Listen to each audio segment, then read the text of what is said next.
আজকে যেটা আমাদের আলোচ্য বিষয় সেটা হচ্ছে রেজোনেন্সের পরবর্তী অ্যাপ্লিকেশনগুলো কি কি আছে সেসব নিয়ে। ক্লিয়ার? তাহলে আমরা একে একে শুরু করছি। আমরা কার্বো অ্যানায়ন আমরা দেখিয়েছিলাম। এবার আমরা কার্বো অ্যানায়নের কিছু স্টেবিলিটি দেখিনি। সেখানে কিন্তু আমরা বলেছিলাম যে আগের ভিডিওটাই আমরা বলেছিলাম যে কার্বো অ্যানায়ন যে স্টেবিলিটি কার কার উপর ডিপেন্ড করে। সেখানে আমরা বলেছিলাম রেজোনেন্সটা ফার্স্ট প্রেফারেন্স, তারপরে আমরা বলেছিলাম মাইনাস আই এফেক্ট যত বেশি হবে কার্বো অ্যানায়নের স্টেবিলিটিও তত বেশি। এর সাথে আমরা বলছি প্লাস আই এফেক্ট যত বাড়বে কার্বো অ্যানায়নের স্টেবিলিটি কিন্তু তত কমবে। সেটা আমরা একবার লিখে নিই। আবার আমরা বলে দিচ্ছি যে স্টেবিলিটি অফ কার্বো অ্যানায়ন আমরা দেখছি রেজোনেন্স পার্টিসিপেশন। রেজোনেন্সে যত পার্টিসিপেট করবে কার্বো অ্যানায়নের স্টেবিলিটিও কিন্তু তত বাড়বে। আচ্ছা, এবার দেখো স্টেবিলিটি অফ কার্বন আমরা দেখেছি মাইনাস আই এফেক্ট যত বাড়ছিল তত তার স্টেবিলিটিও বাড়ছিল, আর প্লাস আই এফেক্ট কিন্তু তার স্টেবিলিটি কমিয়ে দিচ্ছিল। এটা আমরা অলরেডি আলোচনা করে ফেলেছি। এবার আমরা কিছু অ্যারোমেটিক যোগের ক্ষেত্রে আমরা এই স্টেবিলিটিগুলোর অর্ডারগুলো একটু দেখে নিই। আমরা তিনটে কার্বন লিখে ফেলেছি।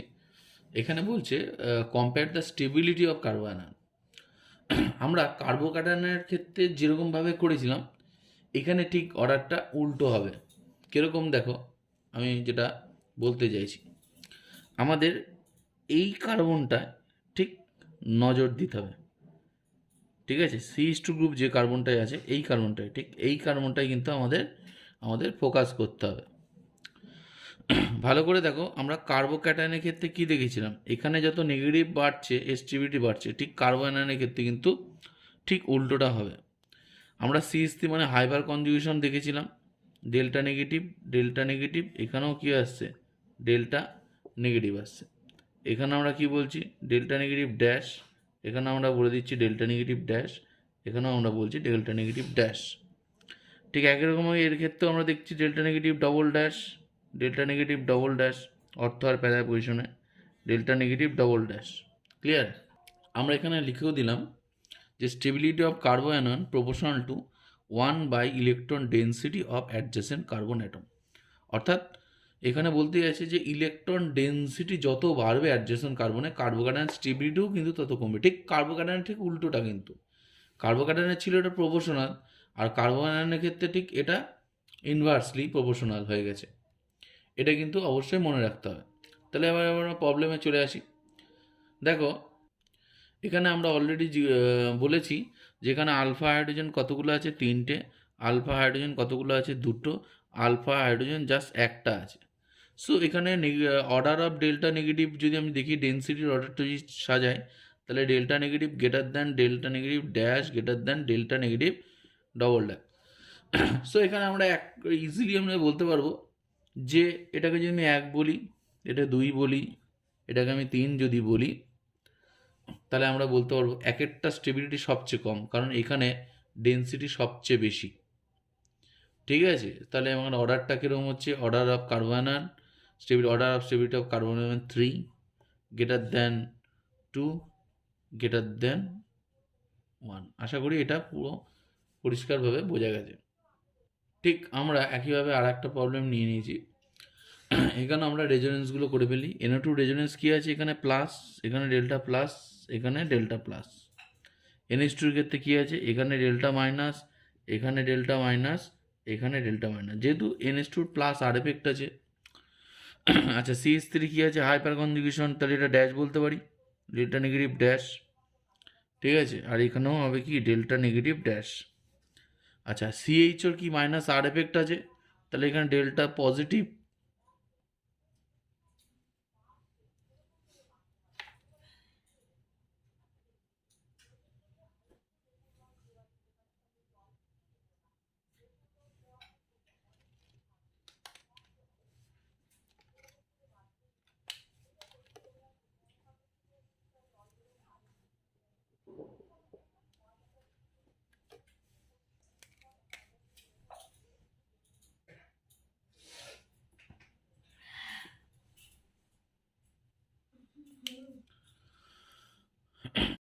এইবার দেখো আমরা যেটা চলে আসছি বিষয়ে, সেখানে দেখো আমাকে কি বলেছি, এই কার্বনটা, জাস্ট এই কার্বনটা, এই কার্বনটা, এই কার্বনটায় দেখতে হবে কোথায় ইলেকট্রন ডেন্সিটি বেশি কোথায় কম। আমরা অলরেডি জেনে গেছি যে ইলেকট্রন ডেন্সিটি যত বাড়বে অ্যাডজেসেন্ট কার্বনে নেগেটিভের তত স্টেবিলিটি তত কমবে। তাহলে এখানে সবচেয়ে কম কোথায় আছে দেখো, এক নম্বরের ক্ষেত্রে সবচেয়ে কম, আর 4 নম্বরের ক্ষেত্রে সবচেয়ে, যেহেতু এখানে প্লাস হয়েছে, এখানে একটা প্লাস, এখানে প্লাস, এখানে প্লাস, এখানে প্লাস, এখানে প্লাস, এখানে প্লাস। তাহলে এইবার আমরা অনায়াসে বলতে পারবো 1 আর 4 সবচেয়ে স্টেবল। এবার 1 আর 4-এর মধ্যে সবচেয়ে বেশি কেউ স্টেবল, সেটা কিন্তু আমরা অর্ডারটা দেখে বলবো। অলরেডি অর্ডারটা তোমাদের মেনশন করা আছে, আগের ভিডিওতে তোমরা দেখেছো। হ্যাঁ, সেইখানে যে মাইনাস আর এফেক্টের অর্ডার আমি বলেছিলাম যে মাইনাস আর এফেক্ট যত বাড়বে প্লাস তত বেশি বাড়বে। তাহলে NO2 মাইনাস আর এফেক্ট অনেক বেশি, তাহলে এখানে প্লাসের অ্যামাউন্টও কিন্তু অনেক বেশি। তাহলে আমি বলতে পারি যে এখানে 1 1 অবশ্যই বেশি স্টেবল হবে, তারপরে আসবে 4, যেহেতু minus R effect of NO2 অনেক বেশি CH4 থেকে। এইবার আমরা পরবর্তী যে গুলোকে দেখব তাদের মধ্যে স্টেবিলিটি কার বেশি। এবার দেখো এইখানে নেগেটিভের ডেন্সিটি যত বাড়বে কার্বো অ্যানায়নের স্টেবিলিটি তত কমবে। তাহলে নেগেটিভের ডেন্সিটি কার বেশি আছে দেখো, NH2 আছে প্লাস আর এফেক্ট, আর CH3 হচ্ছে হাইপার কনজুগেশন আছে। তাহলে অবশ্যই plus R effect of NH2 বেশি CH3 থেকে। তার মানে আমি বলতে পারি ডেল্টা নেগেটিভ মোড দেন ডেল্টা নেগেটিভ ড্যাশ।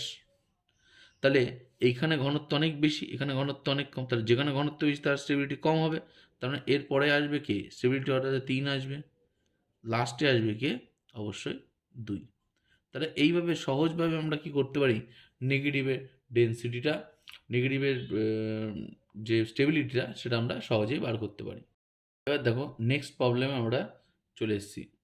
এখানে দেখো এই CH2 নেগেটিভের রেসপেক্টে অর্থ আর মেটা আর প্যারাতে আমরা তিনটেতে CH3 নিয়ে নিয়েছি, একই গ্রুপ আছে।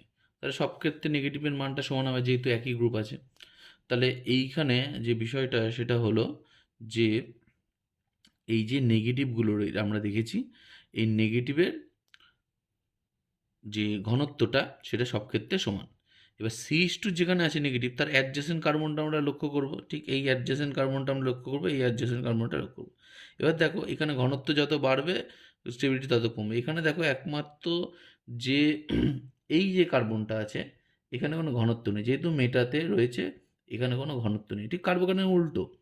তাহলে কার্বোকার্বনে এখানে ঘনত্ব মানে ছিল না, মানে স্টেবিলিটি কম হয়েছিল নেগেটিভের ঘনত্ব, কিন্তু এখানে যেহেতু ঘনত্ব কম ইলেকট্রনে তাই জন্য নেগেটিভের স্টেবিলিটি সবচেয়ে বেশি হবে।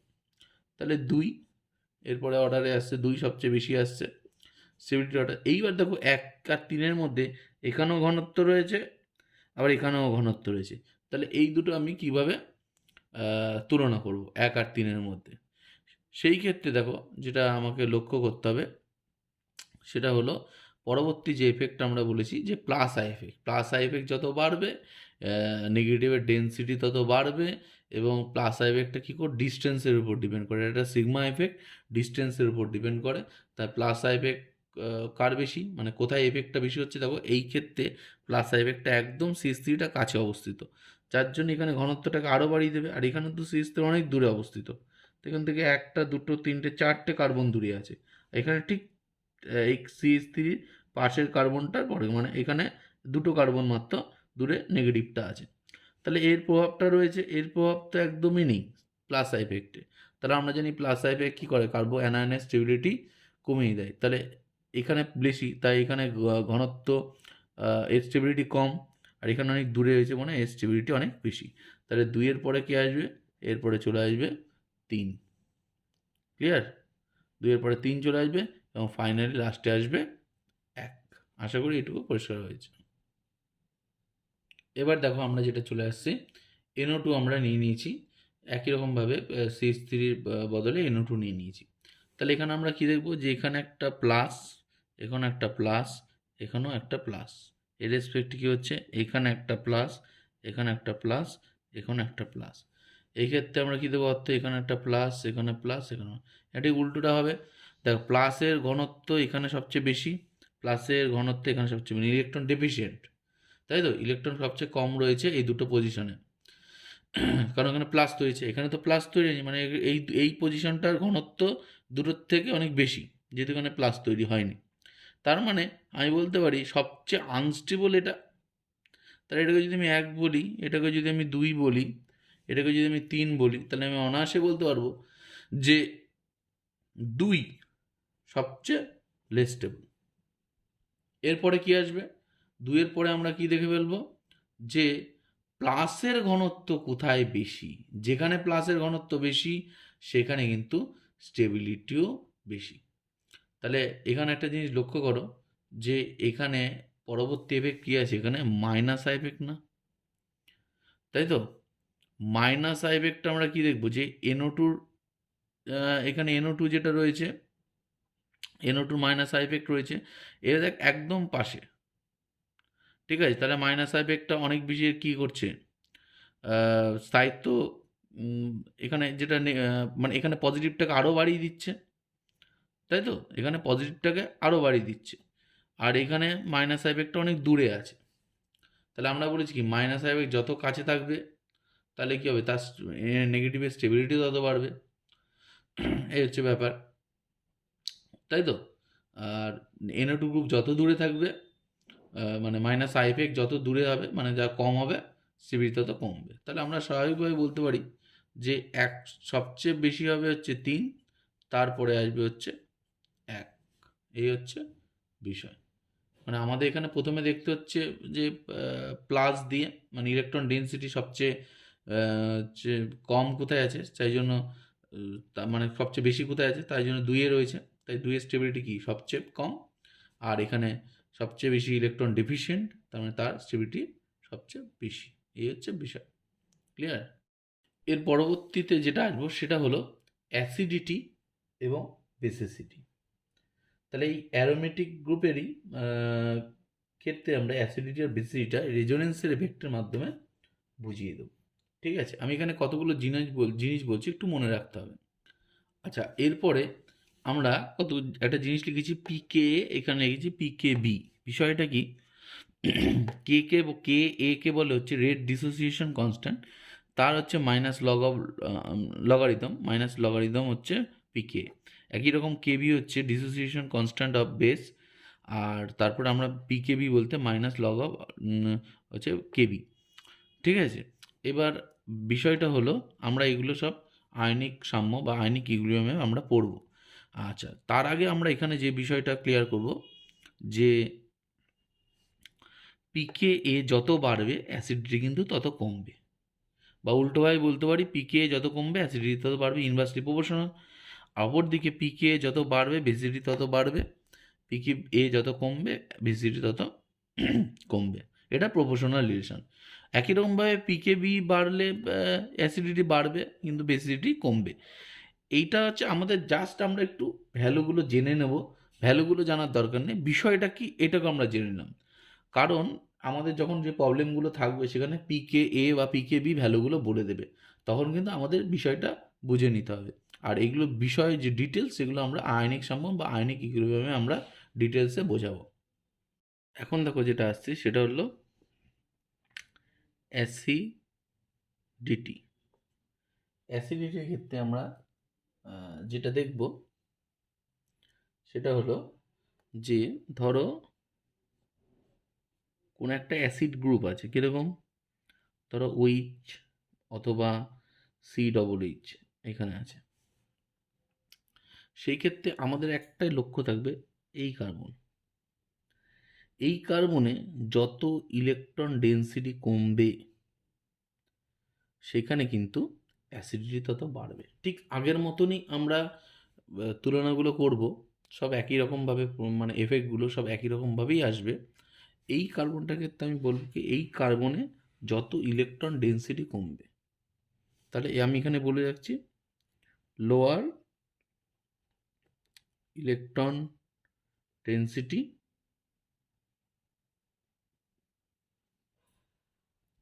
তাহলে দেখো এখানে আমরা দেখছি অ্যাসিডিটির ক্ষেত্রে কি দেখছি, lower electron density higher will with acidity. আমরাকে একবারে জিস্ট করে বলে দিতে পারি যে acidity proportional to 1 by electron density of adjacent carbon of acid group. মানে এই ইলেকট্রনের যত ইলেকট্রন ঘনত্ব কমবে, এই কার্বনে যত ইলেকট্রন ঘনত্ব কমবে, অ্যাসিডিটি কিন্তু তত বাড়বে। এই এছাড়া আর কিছু নেই। বেসিসিটির ক্ষেত্রে ঠিক উল্টোটা হবে। বেসিসিটি গ্রুপ কী কী আছে আমরা একটু দেখে নিই। ঠিক উল্টো ব্যাপারটা আমরা এখানে অবজার্ভ করে নিচ্ছি। বেসিসিটির কাছে দেখো NH2 হচ্ছে বেস, একটা বেসিক গ্রুপ। এখানে আমরা কি দেখতে পাচ্ছি যে higher electron density higher will be basicity. তাহলে এখানটায় যত ইলেকট্রন ডেন্সিটি বাড়বে, এই কার্বনটায় যত ইলেকট্রন ডেন্সিটি বাড়বে তার বেসিটিও কিন্তু বাড়বে, ঠিক অ্যাসিডের থেকে উল্টোটা।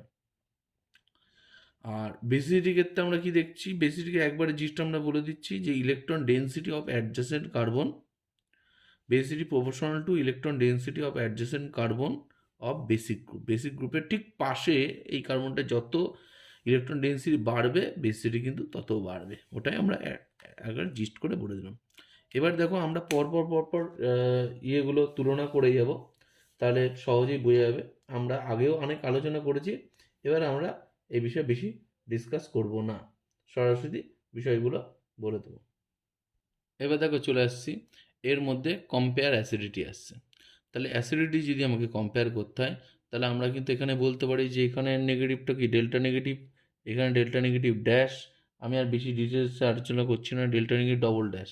তাহলে এখানে আমরা প্রথমেই জানি আলফা হাইড্রোজেন 3টে, আলফা হাইড্রোজেন এখানে 2টো, এখানে আলফা হাইড্রোজেন কিন্তু 0 চলে এসছে। তাহলে এখানে যেহেতু 0 চলে এসছে, তাহলে আমরা এখানে অনায়াসে বলতে পারি যে ডেল্টা নেগেটিভ, এখান থেকে delta negative dash greater than delta negative double dash. তাহলে এখানে অ্যাসিডিটি এখানে 1 বলি, এটাকে যদি 2 বলি, এটাকে যদি আমি 3 বলি, তাহলে আমরা এখানে সহজে একটাই বলতে পারবো যে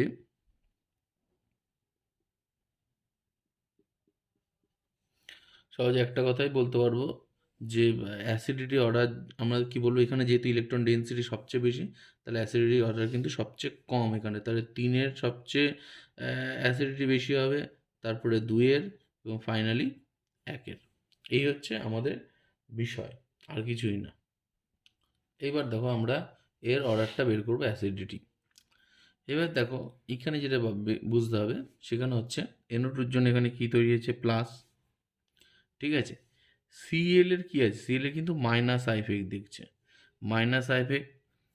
যাই হোক, সেটা বেঞ্জিনের ইলেকট্রন ডেন্সিটি কিছুটা হলেও কমাচ্ছে। ঠিক আছে, কিন্তু CH3 কী করছে, এ তো ডেল্টা নেগেটিভ, এটা ডেল্টা নেগেটিভ ড্যাশ, প্লাস আর এফেক্ট আছে ও CH3।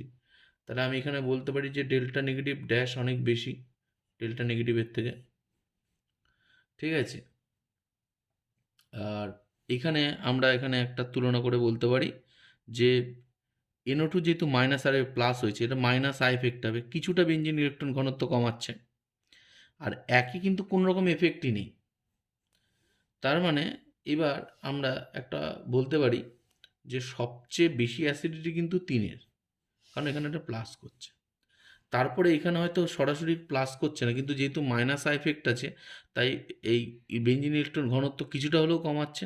আর যার জন্য কি এইখানে কিন্তু একটা প্রভাব, কিন্তু মাইনাস আই এফেক্টের একটা প্রভাব হালকা হলেও থাকছে, যা কিছুটা হলেও অ্যাসিডিটি বাড়াচ্ছে। তাহলে 3-এর পরে আসবে 2।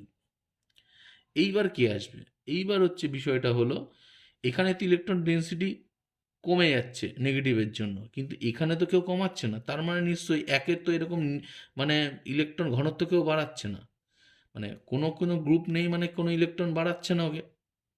তার মানে এরপরে কিন্তু 1 আসবে। তারপরে এই দুটোর মধ্যে ইলেকট্রন ঘনত্ব বেশি, কারণ আমি বলছি এর প্লাস আর এফেক্ট আছে, তাই তো। এর হাইপার কনজুগেশন আছে, হাইপার কনজুগেশন এফেক্ট সবসময় কম হয়। তার মানে এখানে আমরা চলে আসতে পারছি যে তার আগে ইলেকট্রন ডেন্সিটি যেহেতু এর বেশি, তার এর অ্যাসিডিটি সবচেয়ে কম। তার মানে এইখানে আমরা আসবো 4, লাস্টে আসবে কিন্তু 5। এই হচ্ছে আমাদের মূল বিষয়। একই রকমভাবে এই গ্রুপগুলোই থাকবে, শুধু আমরা এখানে NH2 নিয়ে নেব। সেই ক্ষেত্রে আমরা একটু তুলনাটা করে ফেলি। তাহলে আমরা এবার NH2 গ্রুপ হিসেবে নিয়ে নিয়েছি। এবার দেখো একই রকমভাবে NO2-র জন্য এখানে কি হচ্ছে, প্লাস, আর এখানে CH3-র জন্য মাইনাস, এখানে ডেল্টা মাইনাস। আমরা এখানে একটা বিষয় জানি যে ডেল্টা মাইনাসটা কিন্তু অলওয়েজ বেশি হবে ডেল্টা থেকে। এবার আমরা নেগেটিভের ক্ষেত্রে কী দেখেছিলাম, বেসিসিটির ক্ষেত্রে যদি ইলেকট্রন ডেন্সিটি বাড়ে তাহলে সেখানে কিন্তু বেসিসিটি বাড়বে। তাহলে এখানে সবচেয়ে বেশি ইলেকট্রন ডেন্সিটি কোথায় আছে? এইখানে আমরা দেখতে পাচ্ছি নেগেটিভ, এখানেও নেগেটিভ, তাহলে নেগেটিভের মধ্যে এখানে সবচেয়ে বেশি। তার মানে আমি বলতে পারি এটা যে 1, এটা ধরো 2, এটা যদি 3 নম্বর হয়, এটা 4, এটা যদি 5 আমি বলি, তাহলে 5-এর সবচেয়ে বেশি বেসিসিটি আছে, তারপরে 4-এ। এরপরে আমরা দেখে নিচ্ছি যে ঘনত্ব সবচেয়ে কম কোথায়। এখানে সবচেয়ে ঘনত্ব কম, তাহলে এর বেসিসিটি সবচেয়ে কম। এখানে ঘনত্বটা ডাইরেক্টলি কম না, কিন্তু মাইনাস আই ইফেক্টের জন্য কিছুটা হলেও কমছে, তাহলে এ কিন্তু সবচেয়ে কম, তার আগে একটু এটা আছে। আর এর কিন্তু কোনোভাবেই ইলেকট্রন ঘনত্ব কমছে না, ঠিক আছে। তার মানে এ মোটামুটি এই জায়গাটায় মোটামুটি কী আছে, যে এই নেগেটিভের থেকে কম ডেন্সিটি, কিন্তু পজিটিভের থেকে কি বেশি ডেন্সিটি। তার মানে এইখানে আমরা পরবর্তী যে এফেক্ট আছে এটা হচ্ছে 1 নম্বর চলে আসছে। আর এই দুটোর মধ্যে রয়েছে কি সবচেয়ে কম 3-এ আসবে, আর তারপরে তার থেকে একটু বেশি 2-এ। আশা করি এই যে তুলনা, এটা কিন্তু বোঝা গেছে স্পষ্টভাবে। ক্লোরিন আর ব্রোমিনের ক্ষেত্রে আমরা একটা বিষয় দেখব, যেটা হলো যে ক্লোরিন আর ব্রোমিনে কিন্তু মাইনাস আই এফেক্ট আছে, এটা আমরা জানি, কিন্তু লোন পেয়ারটা ডোনেট করতে পারে বলে এর কিন্তু প্লাস আরএফও এফেক্ট আমরা দেখি। দেখো দুটোই কিন্তু বিপরীত দিকে কাজ করে, ঠিক আছে। ধরো আমরা একটা বেঞ্জিন আঁকলাম, তাহলে এইখানে যদি আমি এক্স ধরি, এই লোন পেয়ারটা এদিকে কাজ করছে ক্লোরিন আর ব্রোমিনের ক্ষেত্রে, আর মাইনাস আই এফেক্টটা কিন্তু বিপরীত দিকে কাজ করছে। আচ্ছা, এই ক্ষেত্রে আমরা যেটা দেখব সেটা হলো যে মাইনাস আই এফেক্ট কিন্তু প্লাস আর এফেক্ট থেকে বেশি হয়। তাহলে ওভারঅল কিন্তু আমরা দেখব যে টানছে, ঠিক আছে, কিন্তু রেজোনেন্স এফেক্টটা ওভারঅল মানে রেজোনেন্স এফেক্ট আর মাইনাস এফেক্ট পরস্পর বিপরীতমুখী, ফলে আমরা যেটা দেখব যে মাইনাস এফেক্টে কিন্তু প্রিডোমিনেট করছে। এবার আমরা প্রবলেমগুলো করে ফেলি।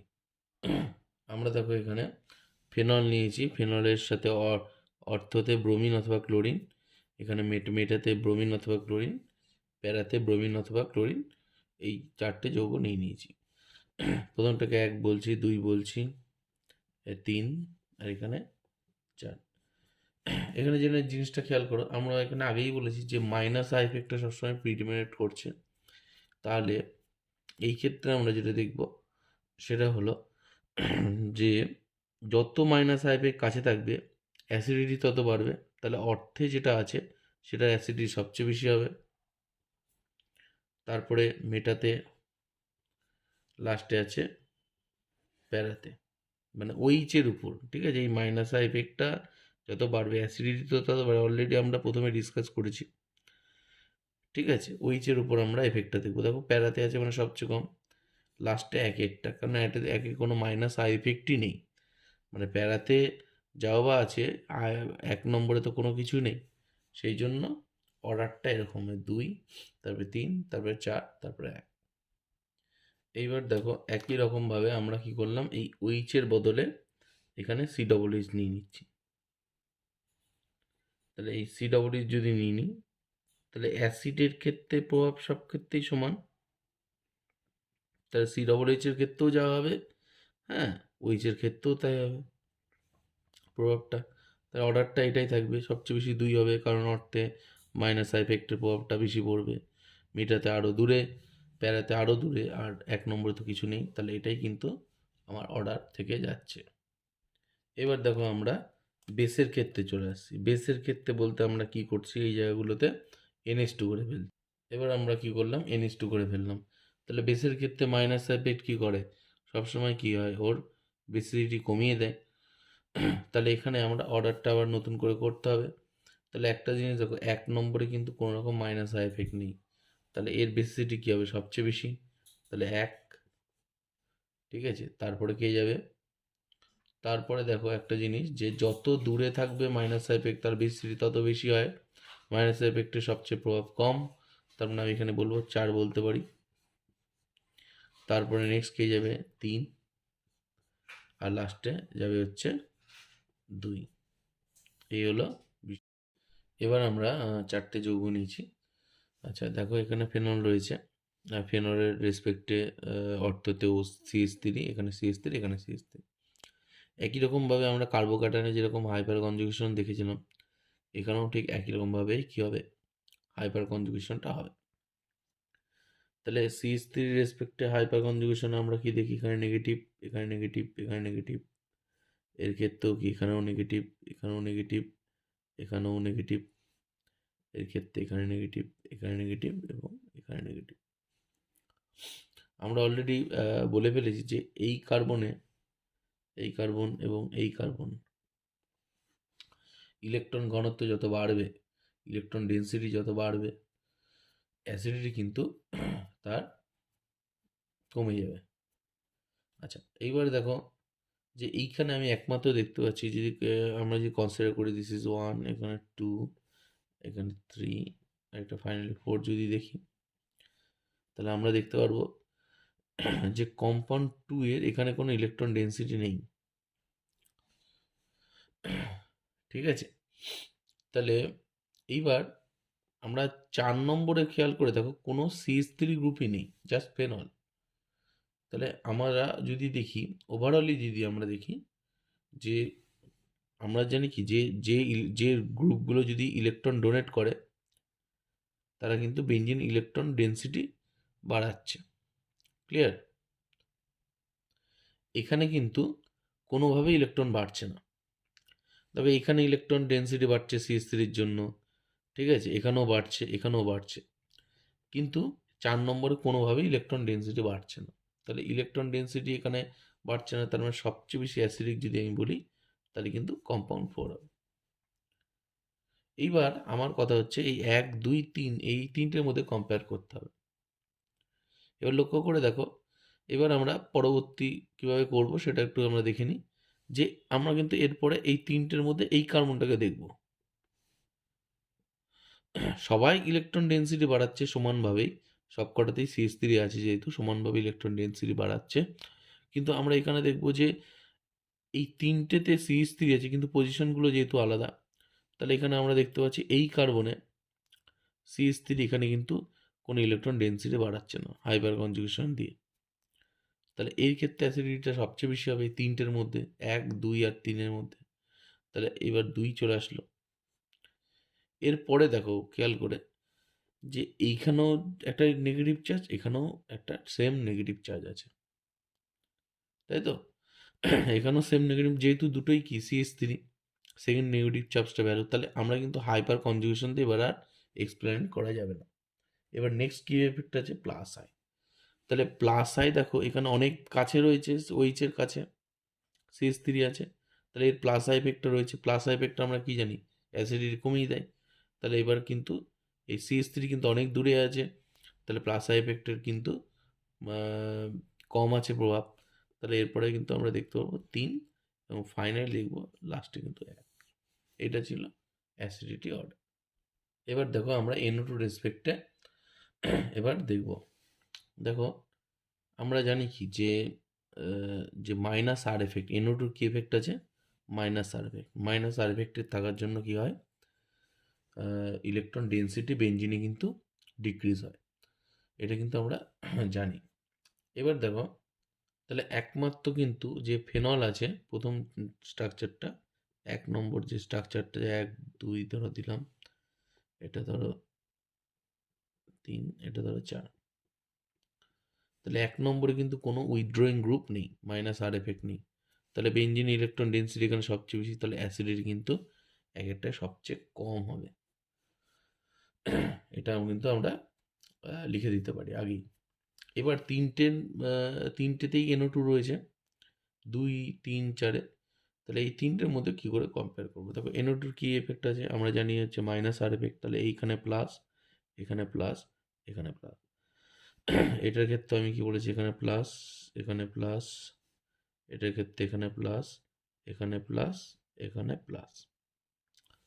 তাহলে দেখো এখানে আমি বলেছি যে এই কার্বনে, এই কার্বনে, এই কার্বনে যত ইলেকট্রন ডেন্সিটি কমবে তাহলে কিন্তু তার অ্যাসিডিটি তত বাড়বে। তাহলে আমরা কি লিখতে পারি, যে এইখানে দেখো ইলেকট্রন ডেন্সিটি বেশি আছে, এখানে প্লাস প্লাস হয়ে গেছে, 2 আর 3-এ প্লাস প্লাস হয়ে গেছে, কিন্তু 3 নম্বরে কিন্তু ইলেকট্রন ডেন্সিটি কিন্তু এখানে বেশি আছে, এখানে কিন্তু প্লাস হয়নি, মানে 2 আর 4-এর রেসপেক্টে 3-এ কিন্তু ইলেকট্রন ডেন্সিটি এখানে বেশি। তাহলে এর অ্যাসিডিটি কি হয়ে যাবে? কম। তাহলে আমি কি বলতে পারি যে 1-এর থেকে একটু বেশি হবে, যেহেতু এর মধ্যে NO2 গ্রুপ রয়েছে, সেই জন্য 1-এর থেকে বেশি হবে 3-এ। এরপরে আমি চলে আসছি 2 আর 4-এর মধ্যে কার হবে? দুটোতেই প্লাস, এখানেও প্লাস, এখানেও প্লাস, ইলেকট্রন ডেন্সিটি কম, অ্যাসিডিটি বেশি, দুটোরই। তাহলে এবার পরবর্তী যে এফেক্টটা, সেটা কিন্তু আমার কনসিডার করতে হবে, মাইনাস আই এফেক্ট। তাহলে NO2 মাইনাস আই এফেক্ট আছে। এবার NO2 মাইনাস আর দিয়ে কিন্তু হবে না এই দুটোর মধ্যে, কারণ দুটোরই ক্ষেত্রে মাইনাস আর এফেক্ট কিন্তু ইকুয়াল, 2-এর ক্ষেত্রেও যা, 4-এর ক্ষেত্রেও তা। তাহলে এবার কী করবে? পরবর্তী এফেক্টটা কী আছে? -2, এইটার মাইনাস আই আছে, মাইনাস আইয়ের রেসপেক্টে দেখবো। তাহলে NO2 কি এর কাছে আছে না, তাহলে অ্যাসিডিটি কী হবে? বাড়াবে। আমরা বলেছি মাইনাস আই এফেক্ট অ্যাসিডিটি বাড়ায়, তাহলে 2-এর জন্য কী হবে?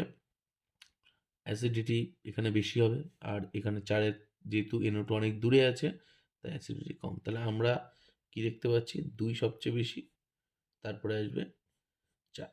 কিন্তু এখানে একটা ব্যাপার হলো, এইটা এইখানে কিন্তু এটা আমরা অবজার্ভ এক্সপেক্ট করছি, মানে এটা হচ্ছে থিওরিটিক্যাল ভ্যালু, এটা হচ্ছে থিওরিটিক্যাল ভ্যালু আসছে, থিওরিটিক্যাল এই ভ্যালুটা আসছে, থিওরিটিক্যাল এই ভ্যালুটা আমরা দেখতে পাচ্ছি, কিন্তু বাস্তবে এক্সপেরিমেন্টালি যে ভ্যালুটা আসে, সেটা কিন্তু এই 4-এরটা বেশি হয়ে যায়, 2-এরটা কমে যায়। জাস্ট এই দুটোর মধ্যে একটা চেঞ্জ আসবে, সেটা কি? অর্ডারটা এক্সপেরিমেন্টালি 1, তারপরে 2, তারপরে 3, ফাইনালি 4। 1 যা ছিল তাই থাকবে, শুধু 4-এর জায়গায় 2 আর 2-এর জায়গায় 4 আসবে, এই, আর কিছু না। তাহলে এটা কেন হলো? এই জায়গাটা হলো কেন? ব্যাপারটা দেখো, এখানে একটা এক্সট্রা ফ্যাক্টর আছে, সেটা হলো হাইড্রোজেন বন্ডিং, যেটা H+কে যেতে দিচ্ছে না।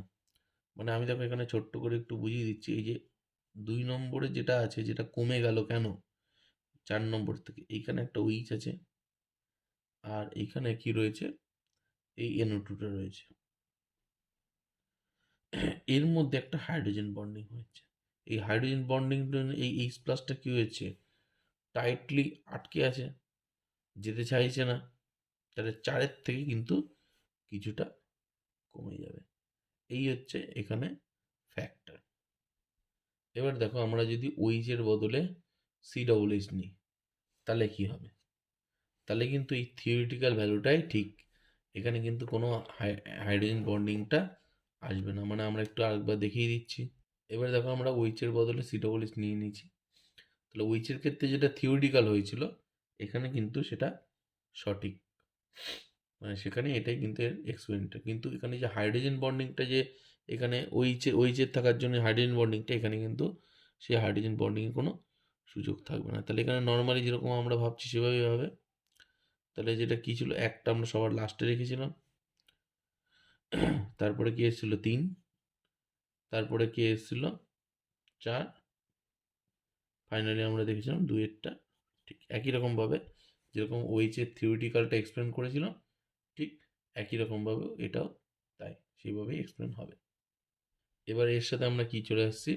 বেসিসিটিতে চলে আসছি, শুধু COOH এর বদলে NH2 নিয়ে নিচ্ছি, দেখি কি হয়। একই রকমভাবে ঠিক উল্টোটা হবে।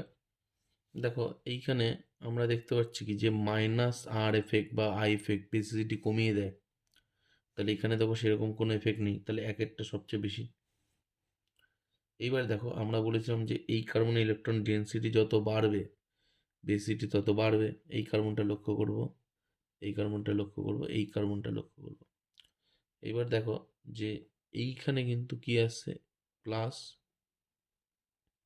এটা প্লাস, এখানে প্লাস, তাই তো? আবার কি আসছে? এখানে প্লাস, এখানে প্লাস, এখানে আমরা প্লাস দেখছি। এইটা NO2-র জন্য এখানে প্লাস, এখানে প্লাস, এখানে প্লাস আমরা দেখতে পাচ্ছি। একমাত্র দেখো এই কার্বনটায় কোনো প্লাস কিন্তু নেই, মানে এখানে ইলেকট্রন ডেন্সিটি বেশি অন্যান্য দুটোর তুলনায়, 2 আর 4-এর তুলনায়। তাহলে ডেন্সিটি যদি বেশি হয় তাহলে 2 আর 4-এর তুলনায় বেশি, তাই 3-এর পরে থাকবে বেসিটির দিক থেকে। তারপর আমরা কি দেখব যে 2 আর 4-এর মধ্যে আমরা কি দেখতে পারবো যে এই দুটোর মধ্যে কি হবে। এবার দেখো মাইনাস আই এফেক্ট দিয়ে আমরা বিচার করব, দুটোর ক্ষেত্রে প্লাস সমান, কারণ দুটোই NO2 প্লাস সমান। তাহলে আমরা বলবো যেহেতু NO2-র মাইনাস আই এফেক্ট বেশি আছে, মাইনাস NO2টা NH2-র অনেক কাছে আছে, মাইনাস আই এফেক্টের প্রভাবটা অনেক বেশি, তাহলে আমরা জানি যে মাইনাস আই এফেক্ট বেসিটিটা কমিয়ে দেয়। অলরেডি প্রথমের দিকেই আমরা এক্সপ্লেন করেছি এই ব্যাপারগুলো। অ্যাসিডিটি আর basicity minus I plus I এর উপর কীভাবে ডিপেন্ড করে, তাহলে মাইনাস আই তো বেসিটি কমিয়ে দেয়, তাহলে কী হয়ে যাবে, আর এখানে মাইনাস আই এফেক্ট অনেক দূরে আছে, তাহলে আমরা এখানে বলতে পারবো যে 4 এবং লাস্টে আসবে 2। আশা করি বিষয়গুলো একদম পরিষ্কার। দেখো নেক্সট প্রবলেমে চলে আসছি। এই যৌগটার নাম হচ্ছে গুয়ানিডিন। গুয়ানিডিনের কোন নাইট্রোজেনটার বেসিটি সবচেয়ে বেশি? এখানে দেখো আমরা বেসিটি অলরেডি জানি যে availability or lone pair on nitrogen atom, এটাকে আমরা বেসিসিটি বলে জানি। ঠিক আছে, এবার গুয়ানিডিনের ক্ষেত্রে আমরা এক্সপ্লেনেশনটা কি করব একটু অন্যভাবে, মানে কনজুগেট অ্যাসিডের রেসপেক্টে দেখব। আমরা জানি যে কনজুগেট অ্যাসিডের স্টেবিলিটি যত বাড়ে তার কিন্তু বেসিটি বাড়ে। কনজুগেট অ্যাসিড মানে কি? কনজুগেট অ্যাসিডটা কিন্তু অ্যাপ্লিকেবল হবে ফর বেসের জন্য, আর অ্যাসিডের ক্ষেত্রে আমরা কি দেখব, কনজুগেট বেসটা মানে অ্যাপ্লিকেবল। জিনিসটা একটু আমরা বুঝিয়ে দিই, এটা আয়নিক ইকুইলিব্রিয়ামে আছে, তবু আমরা এখানে একটু হালকা করে টাচ করে দিচ্ছি। ধরো একটা কোনো বেস আছে, সাপোজ ধরো এখানে নাইট্রোজেন আর, এই লোন পেয়ার আছে, এই লোন পেয়ার এটা বেস, এই বেস যখন কোনো এইচ প্লাসকে ধরে তাহলে এটা কি হয়ে যায়, এইচ, এখানে আর আর আর মাথায় একটা প্লাস, এটাকে আমরা বলবো কনজুগেট অ্যাসিড। মানে বেস যদি এইচ প্লাস ধরে তাকে আমরা বলবো কনজুগেট অ্যাসিড। আর যে কোনো অ্যাসিড যদি একটা এইচ প্লাস ছেড়ে দেয় মানে কিসে কনভার্ট হবে, আর সি ডবল ও মাইনাস, একে আমরা বলবো কনজুগেট বেস। এবার দেখো বিষয়টা, আমরা অ্যাসিডটাকে কেটে মুছে দিচ্ছি, আমরা জাস্ট বেসটা নিয়ে কাজ করছি বলে বেসটাই রাখছি। এবার দেখো তোমরা সহজেই বুঝতে পারবে যে ধরো এই কনজুগেট অ্যাসিডের যত স্টেবিলিটি বাড়বে তাহলে বেসেরও তত স্টেবিলিটি বাড়বে, মানে বেসের বেসিসিটি তত বাড়বে। মানে আমি বলতে চাইছি যে ধরো একটা বেস এইচ প্লাস যদি এইচ প্লাস গ্রহণ করার পর কনজুগেট অ্যাসিডে পরিণত হয় এবং সেটা খুব স্টেবল, সেটা যদি খুব স্টেবল হয় তাহলে বেস কি চাইবে যে আমি এইচ প্লাসটা ধরবো, তারপরে বেসের কি হবে, বেসিসিটি বাড়বে, তাই তো? তাহলে আমরা এটাও বলতে পারি যে কনজুগেট অ্যাসিডের স্টেবিলিটি যত বাড়বে বেসের বেসিসিটি তত বাড়বে। তাহলে এইটাকেই আমরা এই কেসে লাগাবো। তাহলে আমরা আরেকবার বলে দিচ্ছি, stability of conjugate acid proportional to basicity. Clear? এটা একটু মনে রাখতে হবে। এবার দেখো আমরা এখানে 3টে নাইট্রোজেন আছে, এখানে লোন পেয়ার দিয়ে আমরা কি করছি, এখানে এইচ প্লাসকে ধরাচ্ছি। এইচ প্লাসকে ধরলে কি হবে, NH2 প্লাস, তাহলে এটা কিসে কনভার্ট হয়ে গেল,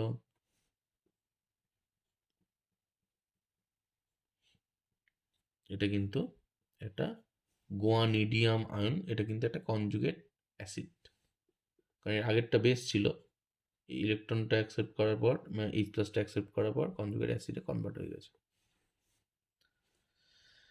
এইবার দেখো এখানে একটা জিনিস খেয়াল করে, এখানে রেজোনেন্স দিয়ে আমরা দেখবো স্টেবিলিটিটা কিরকম হয়। দেখো এখানে রেজোনেন্সগুলো আমরা দেখি হয় কিনা, লোন পেয়ার পড়লো, এটা উঠলো, কি আসবে, C NH2 double bond NH plus NH2। আচ্ছা, আবার কি হতে পারে, আমরা দেখব এই লোন পেয়ারটা এখানে পড়লো, এই বন্ডটা এখানে উঠে নিউট্রাল হবে, তাহলে আমরা কি দেখব, সি এখানে NH2 single bond NH2 double bond NH2 plus. একটা জিনিস লক্ষ্য করো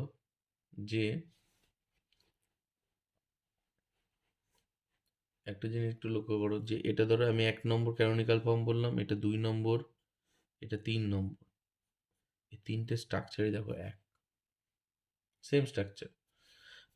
এটাকে ধরো এটাই ভাবো, দেখো এটাকে যদি তুমি ঘুরিয়ে দাও, দেখো এটা চলে আসবে, আর এটাকে যদি এরকম করে ঘুরিয়ে দাও তাহলে দেখো এরকম আসছে, মানে দেখো তিনটে স্ট্রাকচারই কিন্তু একই রকম। তাহলে তিনটে যখন ইকুইভ্যালেন্ট স্ট্রাকচার করবে, সেই ক্ষেত্রে কিন্তু সবসময় বেস চাইবে আমি সবসময় যে মানে কনজুগেট অ্যাসিডটা সবচেয়ে বেশি স্টেবল হোক, আর প্রত্যেকটা স্ট্রাকচার যেন ইকুইভ্যালেন্ট হোক, এটা প্রত্যেকেই চায়। তাহলে সেই ক্ষেত্রে কিন্তু বেসের বেসিটি সর্বাধিক, এটা কিন্তু মনে রাখতে হবে। ক্লিয়ার? তাহলে এখানে কি বলবো, 1 canonical form 1 equal to 2 equal to 3, এটা কিন্তু আমরা এখান থেকে পাচ্ছি।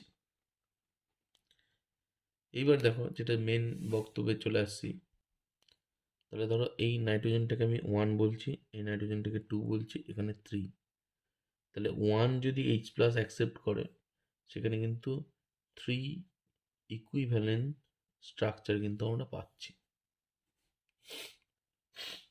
এইবার দেখো যদি এই 2 নম্বর নাইট্রোজেনটা যদি H প্লাস অ্যাকসেপ্ট করে তাহলে কি হবে, সেটা আমরা একটু দেখে নিই। তাহলে ধরো ডবল বন্ড NH 2 নম্বরটা অ্যাকসেপ্ট করলো, তাহলে NH3 প্লাস হয়ে গেল, আর কিন্তু এই দিকটা কিন্তু আর লোন পেয়ার নেই। এবার লোন পেয়ার দেখো এখানে কি পড়লে, এখানে উঠলো, লোন পেয়ার যদি এটা পড়ে ওটাকে উঠে তাহলে কি হবে, সি NH মাইনাস,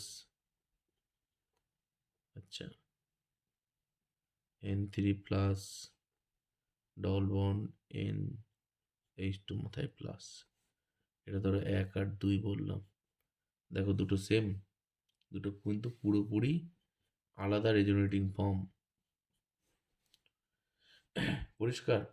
একই রকমভাবে 3 যদি H প্লাস অ্যাকসেপ্ট করে তাহলে একই রকম আসবে স্ট্রাকচার। তাহলে এখানে 1 আর 2 কিন্তু ইকুইভ্যালেন্ট হলো না।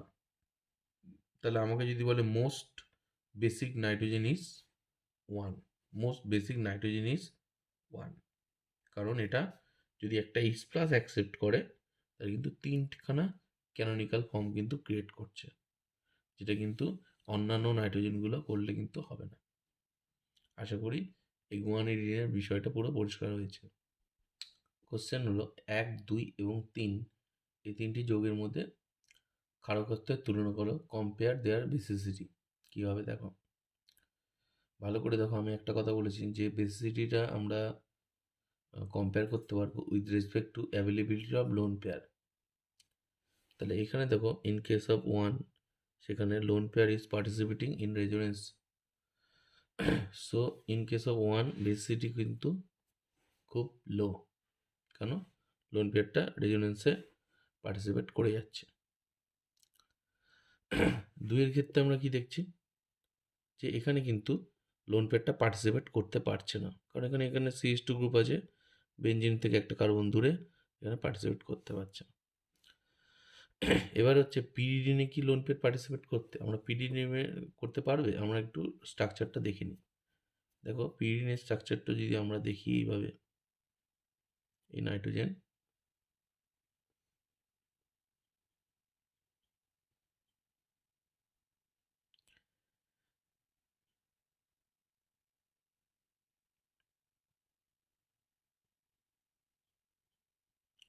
এখানে যে নাইট্রোজেন আছে, এই নাইট্রোজেনের লোন পেয়ারটা কিন্তু এইভাবে রয়েছে perpendicular with respect to the benzene ring. তার মানে বেঞ্জিন রিংয়ের পাই ক্লাউডগুলো এরকম রয়েছে, ঠিক আছে, এরকমভাবেই রয়েছে। আর ও কিন্তু লোন পেয়ারটা ঠিক পারপেন্ডিকুলার রয়েছে। তার মানে পাই বন্ডগুলো ইলেকট্রন এরকম এই রেসপেক্টে এইখানে রয়েছে। তাহলে যে পারপেন্ডিকুলার থাকে সেও তো রেজোনেন্সে পার্টিসিপেট করে না। তাহলে আমরা একটা জিনিস নোট করে নেব যে the electron pair on nitrogen atom of pyridine, 3 নম্বরেরটা হচ্ছে পিরিডিন, ঠিক আছে। কি বললাম, electron pair on nitrogen atom of pyridine কিন্তু never participate in resonance because it is perpendicular with respect to the benzene ring. তাহলে এখানে আমরা দেখতে পাচ্ছি যে অনলি পার্টিসিপেট করছে কি রেজোনেন্সে 1 নম্বরটা, sorry availability of lone pair is very low. So এখানে 1 সবচেয়ে বেসিসিটি লো হবে। এটা আমরা কিন্তু বুঝতে পারলাম যে 1 কিন্তু বেসিসিটি সবচেয়ে low because of participation of lone pair in resonance. তাহলে এবার 2 আর 3 মধ্যে কী হবে, এখানেও তো লোন পেয়ার পার্টিসিপেট করছে না, এখানেও করছে না, দুটোর মধ্যেই 2 আর 3 মধ্যে কোনো রেজোনেন্সই নেই। তাহলে এইখানে দেখো একটা জিনিস আমি বোঝা যাচ্ছে একটি ব্যাপার, সেটা হলো এই নাইট্রোজেনটা কিন্তু sp2 হাইব্রিডাইজ, এই কিন্তু sp3 হাইব্রিডাইজ, এটা আমরা অলরেডি শিখে ফেলেছি এবং এর একটা প্রবলেম সামনের দিকেও আমরা করেছি যে এস ক্যারেক্টার যত বাড়বে ইলেকট্রোনেগেটিভিটি তত বাড়বে, বেসিসিটি কিন্তু তত কমবে। সবার আগে আমরা দেখে নেবো রেজোনেন্স আছে কিনা। রেজোনেন্স যদি থাকে সবার প্রথমে, তার কিন্তু বেসিসিটি সবচেয়ে কম হয়। তাহলে এখানে আমরা দেখতে পাচ্ছি যে sp3 তার কিন্তু বেসিসিটি সবচেয়ে বেশি, তারপরে sp2, কারণ এস ক্যারেক্টার যত বাড়বে, পার্সেন্টেজ অফ যত ক্যারেক্টার বাড়বে, তত কিন্তু ইলেকট্রোনেগেটিভিটি অফ অ্যাটম তত বাড়বে আর বেসিসিটি কিন্তু কমবে। তাহলে 2 আর 3 মধ্যে এটা sp3 25% এস ক্যারেক্টার, আর এটা sp2 33.33% এস ক্যারেক্টার। তাহলে আমি বলতে পারি যে 3 কিন্তু 2 থেকে কম। এটা হচ্ছে অ্যাকচুয়াল অর্ডার। এবার দেখো নেক্সট প্রবলেমে চলে আসছি। CH3CO NH2 আর NH2 এই দুটোর মধ্যে কার বেসিসিটি বেশি, কার বেসিসিটি কম। এখানে আমরা প্রথমে এটা দেখবো রেজোনেন্স আছে কি, is there any resonance or not. তাহলে আমরা দেখতে পাচ্ছি দুটোর ক্ষেত্রে রেজোনেন্স হচ্ছে, এটা এখানে যাচ্ছে, এখানে এটা যাচ্ছে।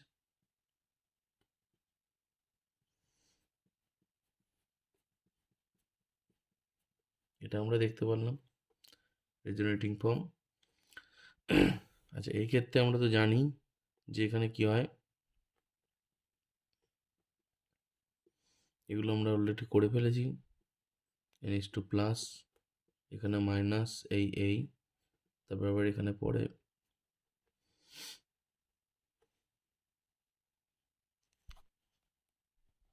এবার দেখো আমরা অ্যানিনি করে ফেললাম এখান থেকে এত দূর পর্যন্ত, এগুলো আমরা আগেই করেছি। তার প্রথমটাকে 1 দিচ্ছি, তারপরটাকে 2। এবার দেখো এখানে 1 আর 2 মধ্যে যদি আমি কম্পেয়ার করি which one is more basic, তাহলে 2 ক্ষেত্রে দেখো লোন পেয়ারটা পার্টিসিপেট করছে, অনেকগুলো ক্যানোনিক্যাল ফর্ম হচ্ছে, তারপরে ফাইনালি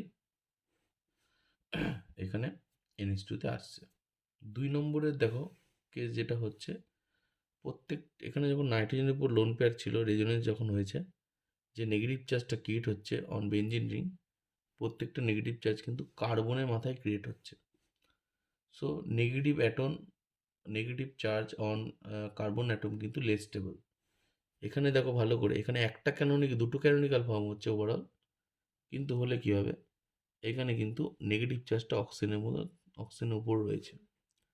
তবে নাইট্রোজেন কি চাইবে, যে oxygen is more electronegative than nitrogen, তো নাইট্রোজেন কি চাইবে যে আমার লোন পেয়ারটা পার্টিসিপেট করুক এবং অক্সিজেনের উপর যাক, কারণ ওখানে নেগেটিভের বেশি স্টেবিলিটি রয়েছে। তাহলে আমরা দেখতে পারবো যে participation of lone pair in case of one, participation of lone pair in case of structure one is more than হচ্ছে টু, একে কিন্তু লোন পেয়ার বেশি ইনভলভ হবে। সো অ্যাভেলেবিলিটি কিন্তু একে কম, তাহলে দুইয়ে বেশি অ্যাভেলেবিলিটি, তাহলে two is more basic than one. আশা করি এটুকু একদম পরিষ্কার হয়ে গেছে। দেখো চলে আসছি এই চারটে স্ট্রাকচারের মধ্যে বেসিটির কম্পেয়ার করতে আমরা বলছি 1 2, এবার ধরো 3 4। এখানে একটা জিনিস লক্ষ্য করো যে আমাদের কিভাবে এটা স্টেপ বাই স্টেপ করতে হবে। দেখো সবকটাতে রেজোনেন্স হয়, এও রেজোনেন্সে যায়, এও রেজোনেন্সে যায়, এও রেজোনেন্সে যায়, এও রেজোনেন্সে যায়। লক্ষ্য করে দেখো এইখানে কিন্তু সিও সিএস3 গ্রুপটা আছে, তার মানে এখানে এই সাইডেও রেজোনেন্স যাবে, আবার এইদিকেও রেজোনেন্স যাবে। তাহলে এখানে নাইট্রোজেনের উপর লোন পেয়ারের অ্যাভেলেবিলিটি সবচেয়ে কম, তাহলে দুইয়ের কিন্তু বেসিসিটি সবচেয়ে কমে যাবে। আচ্ছা, এবার দেখো 1 আর 2, দেখো দুটো অ্যানিলিন, তাই তো, বেঞ্জিন উপরে NH2, দুটোর কিন্তু ক্যানোনিক্যাল ফর্ম সবচেয়ে বেশি হয়, তার মানে লোন পেয়ারে পার্টিসিপেশন অনেক বেশি। আর 4-এর কিন্তু ক্যানোনিক্যাল ফর্ম একটা হবে, এখান থেকে একটু উঠবে, তো এখানে কিন্তু আমরা দুটো ক্যানোনিক্যাল ফর্ম দেখতে পারবো।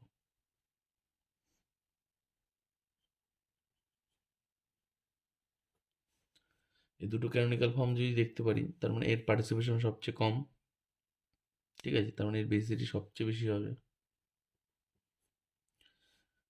1 আর 3-এর মধ্যে কি হবে, লোন পেয়ার পার্টিসিপেশন কিন্তু বেশি অনেকটা, এবং প্রত্যেক ক্ষেত্রেই যখন আমি লোন পেয়ারটা পার্টিসিপেট করবে আর নেগেটিভ চার্জটা কার্বনের উপরেই তৈরি হবে। এইবার তার মানে 1 আর 3-এর মধ্যে আমরা আগেই অলরেডি দেখে নিয়েছি যে যদি CH3 থাকে, এখানে কি হচ্ছে, একটা হাইপার কনজুগেশনের জন্য নেগেটিভ নেগেটিভ নেগেটিভ একটা তৈরি হচ্ছে। তাহলে 1 আর 3-এর মধ্যে যদি কম্পেয়ার করি, 3-এরটা একটু বেশি, 1-এরটা একটু কম। এই হলো আমাদের অর্ডার। এইভাবে কিন্তু কোনো কমন আসবে না, কিন্তু বেসিক জায়গাটা যেহেতু ক্লিয়ার থাকলে তুমি যে কোনো প্রবলেমে কিন্তু করতে পারবে। 3টে যৌগ আছে, 3টে যৌগের মধ্যে বেসিসিটির তুলনা করতে হবে, কম্পাউন্ড 1, কম্পাউন্ড 2 আর কম্পাউন্ড 3। এখানে দেখো কম্পাউন্ড 1-এর ক্ষেত্রে আমরা যেটা দেখছি, এটা হাইড্রোজেন হবে, এখানে লোন পেয়ার আছে, লোন পেয়ার দিয়ে যদি H+টা ধরে, তাহলে কি আসছে একটু আমরা দেখে নিই।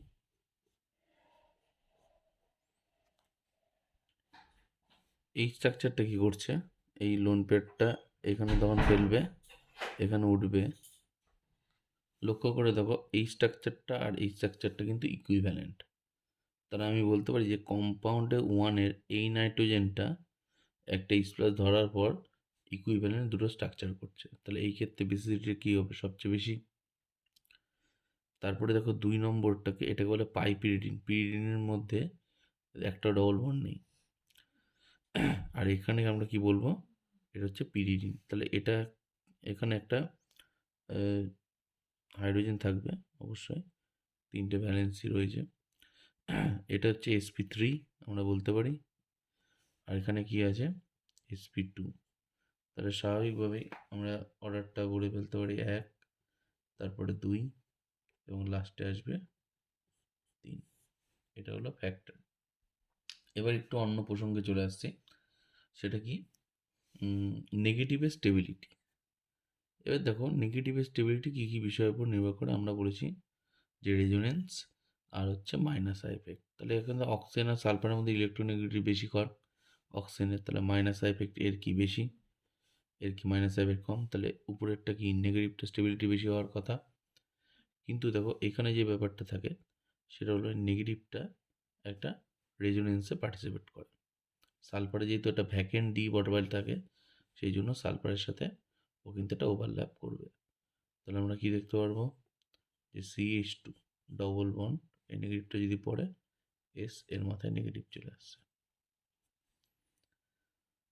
কিন্তু এখানে অক্সিজেনে তো কোনো ভ্যাকেন্ট ডি অরবিটাল নেই, তাহলে কিন্তু এই ক্ষেত্রে নেগেটিভ স্টেবিলিটিও কম। তাহলে 1 আর 2 এর মধ্যে যদি আমি দেখি, তাহলে স্টেবিলিটি অর্ডার যদি বলে, তাহলে আমি কিন্তু বলবো যে 1 থেকে 2 এর কিন্তু অনেক স্টেবিলিটি বেশি। একই রকমভাবে এখানেও একটা কোশ্চেন দেয়, এই দুটো নেগেটিভের মধ্যে স্টেবিলিটি কার বেশি। প্রাথমিকভাবে আমরা দেখে ভাবি যে ক্লোরিনের -5 বেশি, তার নেগেটিভ স্টেবিলিটি বেশি হবে। ক্লোরিনের কি -5 কম, তাহলে নেগেটিভ কী হবে, ক্লোরিনের স্টেবিলিটি কম। যেহেতু এখানে -5 ক্লোরিনে কম, কিন্তু এখানে কিন্তু একটা ভ্যাকেন্ট ডি অরবিটাল থাকে ক্লোরিনে, যার জন্য রেজোনেন্সটা কিন্তু এখানে হয়। তাহলে আমরা কি দেখতে পাই, ডবল বন্ড সি নেগেটিভ। এখানে কিন্তু ক্লোরিনে যেহেতু ভ্যাকেন্ট ডি অরবিটাল থাকে না, সেই জন্য কিন্তু এর ওভারল্যাপটা হয় না। তাহলে রেজোনেন্সটা ফার্স্ট প্রেফারেন্স, তাই জন্য এখানে যদি 1 বলি, এটা 2 বলি, তাহলে স্টেবিলিটি অফ নেগেটিভ চার্জ যদি বলি, তাহলে 2 > 1। আশা করি এইটুকু ক্লিয়ার হয়েছে। এই দুটো কম্পাউন্ডের মধ্যে স্টেবিলিটি কম্পেয়ার করতে বলছে। দেখো এখানে আমরা কি দেখতে পাচ্ছি, দুটোর মধ্যে কার বেশি হবে। এখানে একটা অক্সিজেন লোন পেয়ার আছে, লোন পেয়ার কিন্তু রেজোনেন্সে পার্টিসিপেট করছে। তাহলে এখানে মাথায় একটা প্লাস চার্জ, এখানেও একটা রেজোনেন্স হচ্ছে।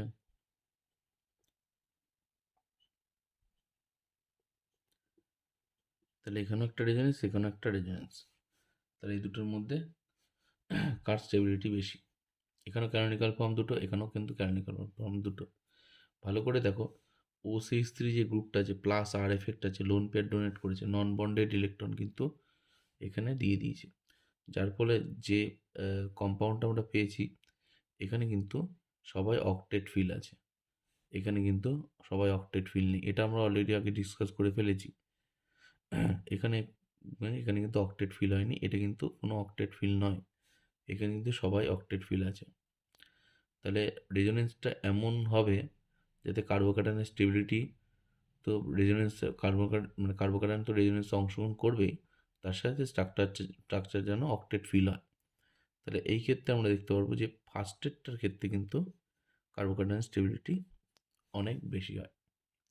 Participation of non bonded electron কিন্তু ফাস্টার দেন একটা পাই ইলেকট্রন, কারণ এখানে ও যদি পার্টিসিপেট করে তাহলে কিন্তু সবাই অক্টেট ফিল হবে, সেই জন্য 1 > 2 স্টেবিলিটি অর্ডার অফ কার্বোক্যাটায়ন। আশা করি এটুকু বোঝা গেছে। এবার একটা আলাদা প্রসঙ্গ, কার্বোক্যাটায়নে চলে আসছি। এই দুটো কার্বোক্যাটায়নের মধ্যে স্টেবিলিটি অর্ডারটা বলো কী হবে। দেখো একটা জিনিস, দুটোই তো একদম সেম রেজোনেন্সের স্টেবিলিটি পাচ্ছে, এক্সট্রা এখানে দুটো কি আছে, মিথাইল, এখানে কিন্তু সেটা নেই। একটু এক্সেপশনাল কেস আছে, ভালো করে বুঝতে হবে। 2 নম্বরের ক্ষেত্রে দেখো আমরা কি স্ট্রাকচারটা যদি লিখি এইভাবে, এখানে একটা ব্যাপার হলো অর্থ এফেক্ট বলে একটা ব্যাপার থাকে। এই যে দুটো মিথাইল গ্রুপ পাশাপাশি রয়েছে, এই 2 নম্বরের ক্ষেত্রে বলছি, এই দুটোর মধ্যে একটা স্টেরিক্যালি একটা হিন্ড্রেন্স দেখা যায়, যার ফলে কি হয়, এই যে কার্বোক্যাটায়নটা আছে এটা আউট অফ প্লেন হয়েছে, বেঞ্জিন যে প্লেনে আছে সেই প্লেন থেকে একটু উপরে উঠেছে। আমি একটু ছবিটা দেখাই তাহলে ভালোভাবে বোঝা যাবে। ধরো এই বেঞ্জিনে পাই ইলেকট্রন রয়েছে, আর এই ডবল বন্ডটা আগে ধরো এখানে ছিল, কার্বোক্যাটায়নটা এখানে ছিল, ঠিক আছে। এবার ধাক্কা খাওয়ার ফলে, এই ধাক্কার ফলে এই কার্বোক্যাটায়নটা প্লেনের বাইরে চলে গেল। কীরকম, ধরো এই প্লেনের থেকে বাইরে চলে গেল। তাহলে বাইরে যদি চলে যায় তাহলে কি হয়ে গেল, এর প্যারালালি তো আর অরবিটাল নেই, ঠিক আছে, এর প্যারালালি তো আর পাই ইলেকট্রন নেই, মানে পাই অরবিটাল নেই, কার্বোক্যাটায়ন নেই, তাহলে ওটা পার্টিসিপেট করতে পারছে না। তার মানে এইখানে যে কার্বোক্যাটায়নটা আছে সে কিন্তু এই দুটো গ্রুপের জন্য ধাক্কা খাওয়ার জন্য আউট অফ প্লেনে চলে যাচ্ছে, বেঞ্জিনের প্লেনের থেকে আলাদা হয়ে যাচ্ছে, কিন্তু রেজোনেন্সে অংশগ্রহণ করছে না। বেঞ্জিনের এটা কিন্তু রেজোনেন্সে যেতে পারছে না, যেহেতু আলাদা প্লেনে চলে গেছে ধাক্কা খাওয়ার ফলে, স্টেরিক্যালি হিন্ডারেন্সের জন্য। তার মানে আমরা দেখতে পাচ্ছি এখানে কার্বোক্যাটায়ন কিন্তু রেজোনেন্সে সহজেই পার্টিসিপেট করতে পারছে না, কিন্তু এখানে তো আর এরকম গ্রুপ নেই, যার ফলে এখানে কোনোভাবেই প্লেনের বাইরে যাচ্ছে না। তাহলে আমরা স্টেবিলিটি অর্ডার কি বলতে পারি, যে একে কিন্তু কমপ্লিটলি রেজোনেন্সে স্টেবিলিটি পাচ্ছে, দুই কিন্তু পাচ্ছে না, পার্শিয়ালি স্টেবিলিটি পাচ্ছে। তাহলে 1 > 2, এই হলো বিষয়।